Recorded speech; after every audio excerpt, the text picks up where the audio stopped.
Olá, meu nome é Ângela Lianati e você está no meu canal Ao Sol no Quintal. Seja muito bem-vindo e hoje nós vamos conversar sobre esse livro muito legal que eu acabei de ler.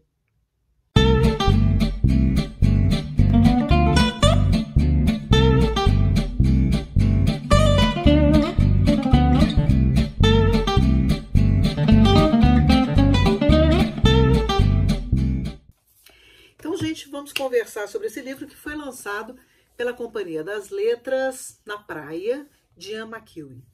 Esse livro, o que mais me impactou e o que eu achei muito legal é que conta a história de Eduardo e Florence, que são recém-casados e eles estão na praia, instalados em um hotel, para a primeira noite efetivamente juntos e vão ter a primeira relação sexual porque eles são virgens. Bom, esse livro aqui, ele acontece numa época em que as pessoas elas tinham uma ideia de que deveriam resguardar-se as mulheres para o casamento. No caso, os homens sempre foram impulsionados a terem experiências sexuais antes do casamento e as mulheres se resguardarem. Para você que nasceu sob o signo da liberdade sexual, para você que vive nos dias de hoje, para você que vem depois dos anos 80, não julgue esse livro aqui antes de entender o momento histórico em que isso acontece. E eu acho que o grande barato da literatura é você poder entender que as coisas elas se modificam, que a vida ela se transforma e que as ideias também acompanham outros momentos.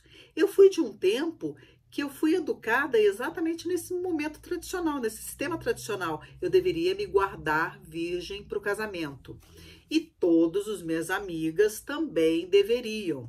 Só que a gente também estava numa época de transição e numa época, digamos assim, de rebeldia, então a gente resolveu não ouvir os pais ainda bem, né? Mas vamos entender que são pessoas que tiveram essas ideias incutidas de uma maneira muito forte, muito potente, e aí, para que elas quebrem tudo isso, nossa, é uma lenha, é uma lenha. Então, todo o livro, ele se desenrola nesse momento, num cenário único, enfim. E estão esses dois jovens aqui tentando um momento de intimidade. É muito difícil para quem hoje vive uma liberdade sexual entender o quão repressora era a educação desse tempo e que aniquilava e freava os desejos, as pulsões, enfim. Há um pensamento erótico como uma parte muito importante da vida, como uma parte complementar. Eu costumo dizer, gente, que Deus inventou o sexo. Olha só, eu sou ateia, tá?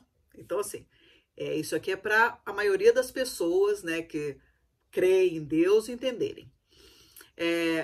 Deus inventou o sexo e tudo que bom pode vir dele. O capeta, o demônio, o tinhoso, o satanás, inventou que isso era pecado para acabar com a nossa festa. Então, é basicamente isso aqui. Então, quando você vai ler Freud, você observa que nem todo mundo, e assim, quase ninguém, e eu vou dizer assim que as pessoas ainda muito mexidas por seus totens e seus tabus, não conseguem viver de uma forma plena a sua sexualidade. É preciso de muita construção, muita, principalmente as mulheres. Então, a gente precisa, se para o homem também é difícil, eu vou comentar daqui a pouco. Para as mulheres é muito difícil, porque ainda a sexualidade aqui no Ocidente, ela é vista como honra, como ético, como certo e errado, quando no Oriente ela é vista como um autoconhecimento. Tanto é que nós temos o Kama Sutra, o sexo tântrico, nós temos outros elementos, digamos assim, para entender uma sexualidade de uma forma diferente. Aqui não, aqui está tudo ligado à ética, bons costumes, à honra, valores morais, etc. Então isso é muito difícil romper e entender a necessidade do corpo de se expressar os seus desejos, expressar a sua forma de ver o mundo e de experimentar o mundo. Mas eu ainda penso que assim as coisas estão mudando e que uma hora talvez as pessoas reconheçam tudo isso e que possam exercer a sua sexualidade de uma maneira mais prazerosa, mais elaborada e melhor entendida, né? Construir a sua identidade sexual no sentido assim do que eu gosto, do que me faz feliz, do que eu me permito experimentar e o que eu não permito e porque eu não quero. Então, assim, que cada um quer para si, né? Então, isso é uma coisa assim que é muito interessante da gente pensar. Por outro lado, os homens também, eles são muito oprimidos pela sociedade. Eles precisam ter uma performance assim, assado. Os homens antigamente eram muito conduzidos às suas primeiras experiências sexuais com prostitutas, então não tinha aquele envolvimento afetivo, não tinha aquela preparação, eles eram empurrados. Então tudo isso também, gente, é uma opressão que reverbera posteriormente numa má performance. Eu não estou dizendo que todos os homens que tiveram essa iniciação têm uma má performance sexual. Até porque eu acho que isso é uma coisa que todo mundo acha que é muito bom, né? Todo mundo se acha um expert, todo mundo se acha o melhor. Então, vamos baixar a bola aqui para a gente entender que essas ideias que são passadas para a gente, elas nos oprimem e reprimem os nossos verdadeiros desejos, os nossos verdadeiros confortos em relação a esse tema, porque nós temos dois grandes temas na nossa sociedade que são tabus, dois grandes tabus, a morte e o sexo. É muito difícil você ouvir falar disso com naturalidade, com conforto, com placidez. Então, é um tema espinhoso ainda para a gente mexer, né? E aqui a gente vai então se deparar com esses dois jovens que têm uma dificuldade enorme para essa intimidade. E porque naquela época as pessoas moravam principalmente em suas casas, nas casas dos seus pais, e depois eles vinham se juntar. Então você já imaginou o pavor que muitas mulheres não sentiam quando elas iam se casar e sabiam que naquela noite ela deveria exercer a sua obrigação matrimonial. Era assim que era posto. Como é que você pode ter prazer numa situação em que existe a palavra obrigação? Se tem obrigação, o prazer está reduzido a zero, né? Então, aquele pavor. Então, aquela mulher, por exemplo, que sempre foi incitada a não expor o seu corpo, a não falar sobre sexo, a não se masturbar, não conversar sobre o assunto. Era um assunto que se falava às vésperas do casamento, muito, de uma forma assim, muito velada. Imagina aquela mulher ia se despir pela primeira vez para um homem, né? O medo que ela não sentia.